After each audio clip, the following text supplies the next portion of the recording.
Salut! Aujourd'hui on va faire un couteau, ce couteau en particulier, donc un peu un style cuisine, je pense que c'est... oui si, ça va être utilisé pour la cuisine en tout cas. Et on va utiliser cet acier, c'est du 135 CR3, 130 CR3 d'après le fournisseur, donc je pense qu'il y a une erreur. Sur le site c'est marqué 135 CR3 en tout cas. Et c'est un acier qui se trempe, moi je le trempe à l'huile parce que les trempes à l'eau que j'ai fait se sont pas bien terminées. Bref, donc du coup je le trempe à l'huile et dans tous les cas c'est un acier qui devient particulièrement dur. Donc du coup pour un acier, pour un couteau de cuisine, c'est plutôt bien adapté. Donc on va utiliser ça.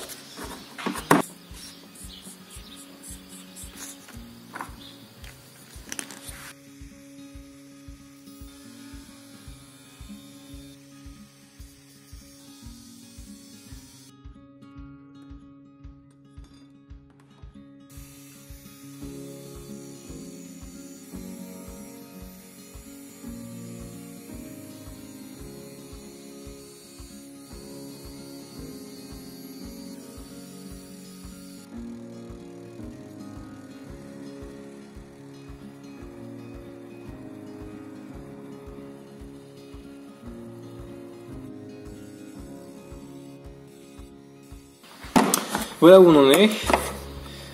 Donc jusque là ça a été assez rapide. Le couteau est relativement simple, les formes sont pas très compliquées, il n'y a pas trop de courbes bizarres, il y a juste ça que j'ai dû rattraper au Dremel. Mais sinon ça va, c'est pas un couteau qui a l'air très compliqué, du moins pour la forme. Là où il va y avoir un petit peu plus de challenge, c'est que les moutures c'est un full flat. Autrement dit, c'est plat et ça doit remonter jusqu'en haut du couteau. C'est quelque chose que j'ai jamais fait et je pense que ça va être un vrai challenge parce que j'ai du mal à avoir quelque chose de très plat et surtout des émoutures très longues. Donc on verra comment je m'en sors pour ça. Donc juste avant on va percer les trous et ensuite on s'attaque à ça.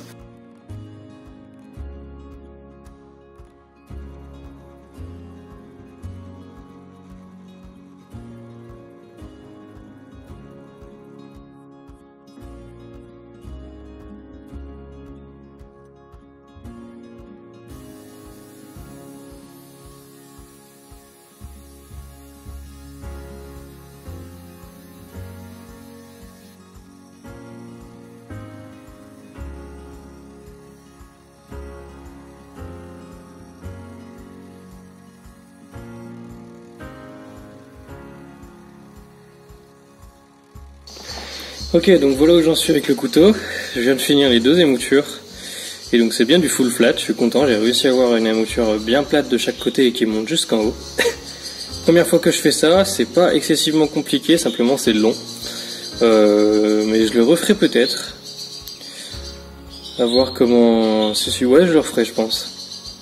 Alors maintenant, étant donné que c'est un couteau de cuisine, ce que je vais faire, c'est que je vais arrondir tout le dos. Parce que parfois en cuisine on peut se servir de notre autre main pour forcer dessus, etc. Ou je sais pas trop comment, mais je sais que parfois on se sert de l'autre main et si on a des angles à 90, ça peut être franchement désagréable.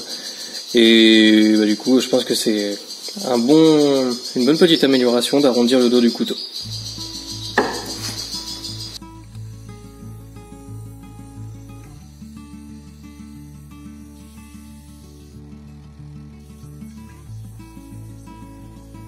Voilà, on est prêt pour la trempe. Rien de particulier à dire. Je vais monter jusqu'au grain 80. D'habitude je le fais pas, mais là comme c'est une lame assez longue, que j'ai déjà eu des soucis avec cet acier, j'ai préféré minimiser les risques de casse. J'ai entre 1 mm et 0,5 au tranchant, donc ça va pour une trempe comme ça. L'huile ça devrait bien se passer. J'espère du moins, d'habitude. Enfin c'est ce que je laisse d'ordinaire au tranchant. Voilà, rien d'autre à dire, j'ai bien arrondi le dos, il est bien confortable. Ça devrait faire un couteau sympathique.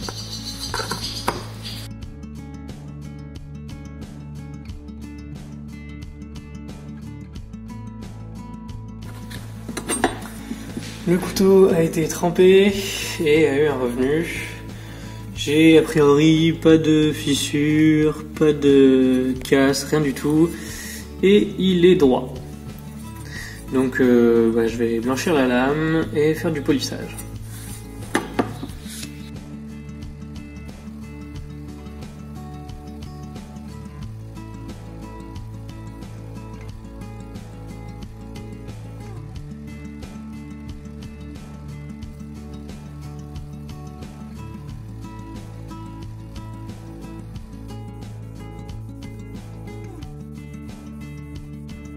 J'ai terminé de polir ma lame. Et je suis d'ailleurs très content du résultat que j'ai réussi à avoir. Maintenant, j'ai préparé les matériaux pour le manche. Alors pour ça, on va utiliser du noyer qui va faire contraste avec du sycomore. Et on va séparer les deux par un intercalaire en cuir. Donc pour coller le cuir et le bois ensemble, le problème qu'on va avoir, ça va être la colle. Donc on pourrait utiliser de l'époxy. Je m'en utilise très rarement pour coller les matériaux pour les manches parce que je trouve que c'est un peu trop pour ce que c'est. Il y a d'autres colles qui sont beaucoup moins onéreuses et qui marchent très bien. Pour le cuir, classiquement, on utilise souvent de la colle contact style néoprène, sauf que ça n'a pas un lien très fort. Donc c'est pas ce que je vais utiliser ici. Mais il y a quelque chose qui marche extrêmement bien avec le cuir et c'est la colle à bois. Donc il suffit d'augmenter l'adhérence sur chacune des faces en ponçant un peu avec un grain très faible, un truc assez grossier. Et avec ça, on obtient quelque chose de très fort comme joint avec de la colle à bois. C'est comme ça que je collais mes étuis avant. Et c'est tellement fort que si jamais il faut décoller une fois que la colle est sèche, parfois on déchire le cuir avant d'avoir pu faire casser le lien.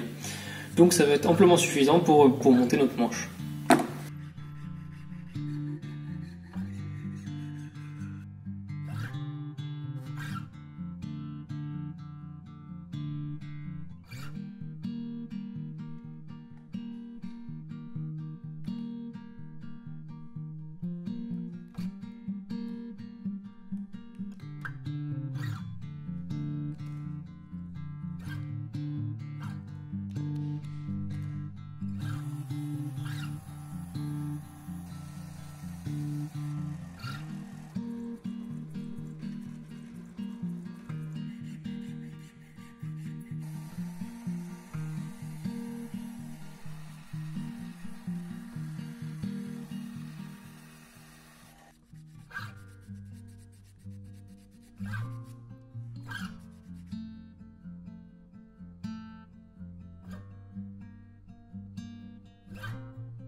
Et voilà, le couteau est terminé.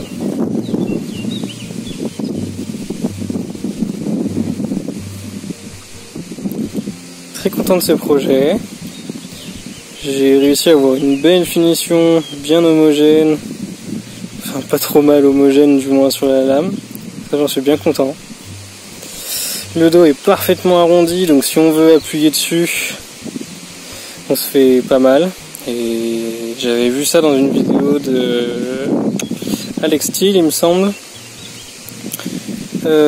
Pour les couteaux de cuisine, c'est quelque chose d'important à faire. Au niveau du manche, donc sycomore, une pièce de cuir et une pièce de noyer. Là aussi, je suis très content de l'association. On a Un beau contraste. Les veines du sycomore sont toujours discrètes mais sympathiques. Le noyer a des superbes veines, notamment sur cette plaquette où il y a un nœud en plein milieu de la lame, enfin en plein milieu du manche, et vraiment ça donne un superbe effet.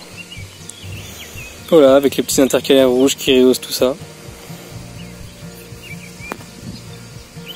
Très content de ce projet. Et voilà, on arrive à la fin de la vidéo, donc comme d'habitude je vous présente le diaporama de fin avec toutes les photos qui nous permettent de nous rendre compte de tous les détails du couteau. Je suis vraiment très content de ce projet et je pense que je referai des full flat, donc monter les moutures jusqu'en haut. Ça donne vraiment une impression de tranchant vraiment sur la lame, on a envie de couper quelque chose avec, quoi. C'est très fluide, léger, enfin j'ai du mal à décrire ça, mais franchement on a vraiment envie de couper quelque chose avec parce qu'on sait que ça va glisser mais comme dans du beurre. Vraiment très content du manche, surtout cette plaquette en noyer qui est parfaite, elle est vraiment superbe jolie, vraiment avec ce nœud, les petits intercalaires rouges qui remontent, je trouve que c'est pas trop mal. Si j'avais quelque chose à changer, je pense que j'utiliserais peut-être du cuir un peu moins épais, ou peut-être plusieurs types de cuir ou plusieurs pièces de cuir, histoire de mettre encore un petit peu plus de matériaux.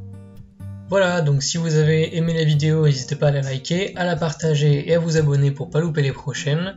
Et surtout, jetez un œil au reste de ma chaîne, j'ai plein de vidéos et je suis sûr qu'il y en a d'autres qui vont vous plaire. Moi je vous dis à la prochaine fois dans une future vidéo, et d'ici là, prenez soin de vous.